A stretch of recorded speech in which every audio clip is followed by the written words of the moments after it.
ಬೇಂಡಕ್ ಅವರ ಊರಲ್ಲಿ ಬರಗಾಲ ಬಂದಿರೋದ್ರಿಂದ ಅವರಿಗೆ ಆಹಾರ ಅಲ್ಲಿ ಸಿಗೋದಿಲ್ಲ.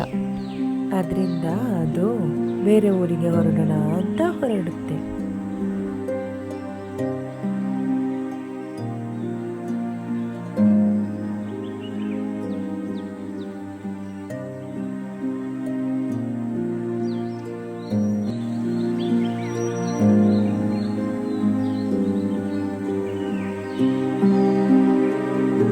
ಬೇಂಡಕ್ಕೆ ಯಾರೋ ಹೇಳಿರ್ತಾರೆ, ನಗರಕ್ಕೆ ಹೋಗುವ ದಾರಿಯಲ್ಲಿ ಒಂದು ನದಿ ಇರುತ್ತೆ, ಅಲ್ಲಿ ನೀರು ಬತ್ತೋದಿಲ್ಲ ಅಂತ.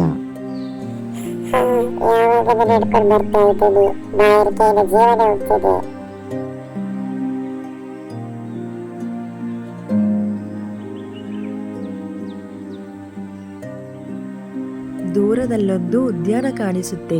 ಅದನ್ನು ನೋಡಿದ ತಕ್ಷಣ ಬೇಂಡಕಪ್ಪೆಗೆ ತುಂಬಾ ಸಂತೋಷವಾಗುತ್ತೆ. ಎಷ್ಟು ಚಂದವೂ ಗಿಡಗಳಿಂದ ತುಂಬಿದೆ. ನನಗೆ ನಂಬಿಕೆ ಇದೆ, ಭತ್ತದ ಕೊಳ ಇಲ್ಲಿಯೇ ಇರಬೇಕು. ಬೇಂಡಕಪ್ಪೆ ಅದಕ್ಕೆ ಸುಸ್ತಾಗಿರೋದನ್ನೇ ಮರೆತು ಬಿಟ್ಟು ಬೇಗ ಬೇಗನೆ ನಡ್ಕೊಂಡು ಹೋಗ್ಲಿಕ್ಕೆ ಶುರು ಮಾಡುತ್ತೆ.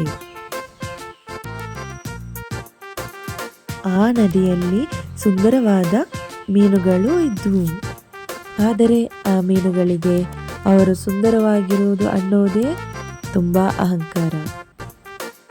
ಸ್ನೇಹಿತರೆ, ನಾವು ಆ ಕಾಗೆನ ನಿನ್ನೆ ಹೆದರಿಸಿದ್ವಲ್ವಾ, ಅದು ನನಗೆ ತುಂಬಾನೇ ಇಷ್ಟವಾಯಿತು. ನಮಗೆ ಹೊಸ ಸ್ನೇಹಿತರು ಅಗತ್ಯವಿಲ್ಲ, ನಾವು ಮಾತ್ರನೇ ಸಾಕು. ನಾವು ಮಾತ್ರ ಸಾಕು.